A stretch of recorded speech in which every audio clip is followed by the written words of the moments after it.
आज हम बात करते हैं उत्प्रेक्षा अलंकार की। उत्प्रेक्षा अलंकार परिभाषा देखिए, काव्य में जहाँ उपमेय में उपमान की संभावना हो, उपमेय में उपमान की संभावना हो तथा जनु, मनु, जानो, मानो, जनहु, मनहु, ज्यों, निश्चय, इव आदि वाचक शब्द प्रयुक्त हो, उत्प्रेक्षा अलंकार कहलाता है। तो गाइस, पहचान के लिए जनु मनु, जानो मानो, जनहु मनहु, ज्यों, निश्चय, इव आदि वाचक शब्द प्रयुक्त होंगे। अब देखते हैं कुछ उदाहरण।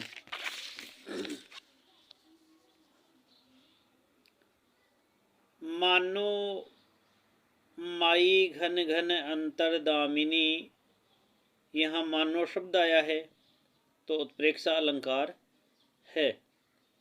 दूसरे उदाहरण में देखिए, कहती हुई यूं उतरा के नेत्र जल से भर गए, हिम कणों से पूर्ण मानो हो गए पंकज नए।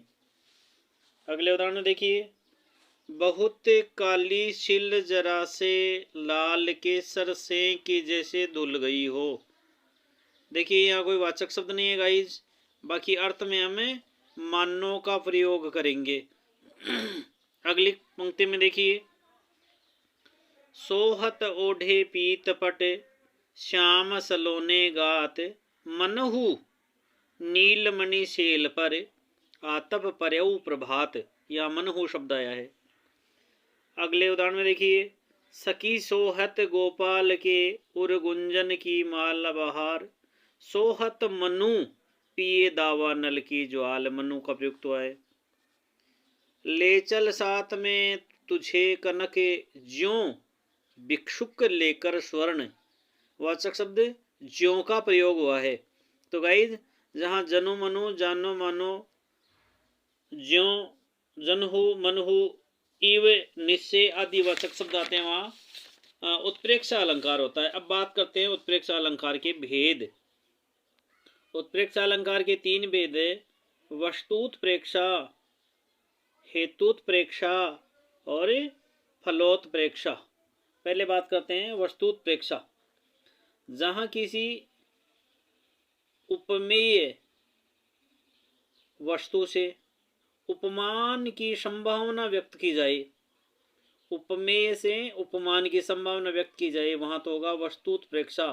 जैसे, उस वक्त मारे क्रोध के तनु कांपने उनका लगा, मानो हवा के जोर से सोता हुआ सागर जगा। अब देखते हैं हेतुत्प्रेक्षा अलंकार।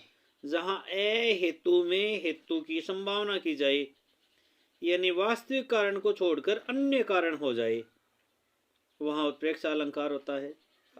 जैसे, मुख शम नहीं याते कमल मनु जल रहो समाय, यहाँ हेतु प्रेक्षा है, यहाँ अहेतु में हेतु की संभावना है।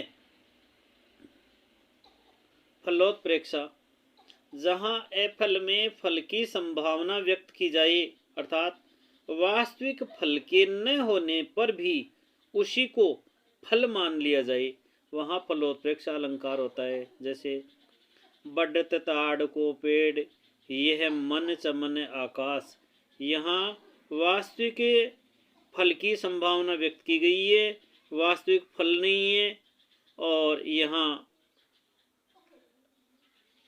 फलोत्प्रेक्षा अलंकार प्रयुक्त हुआ है। तो गाइज, ये था हमारा उत्प्रेक्षा अलंकार। कैसा लगा कमेंट करके बताएं।